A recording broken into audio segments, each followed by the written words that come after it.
మీరు సర్వలోకమునకు వెళ్ళి సర్వ సృష్టికి సువార్త ప్రకటించుడి.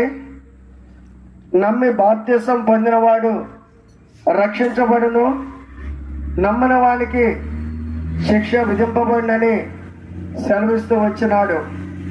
అమ్మా, ఈ యొక్క సాయంత్రకాల సమయంలో దేవాది దేవుడయ్యుండి సశరీరుడుగా ఈ లోకానికి వచ్చి తన ఈ లోకంలో అనేకులకి దేవుని రాజ్యము ప్రకటించి అనేకుల్ని స్వస్థపరిచి అనేకుల్ని బాగు చేసి అనేకుల రక్షణార్థమై మానవాళి రక్షణార్థమై ఆ కలువరి శిలువలో ప్రాణం పెట్టిన వాడిగా ఉన్నాడు. ప్రాణం అనగా రక్తము కార్చిన వాడిగా బైబిల్ గ్రంథంలో సెలవిస్తున్నది.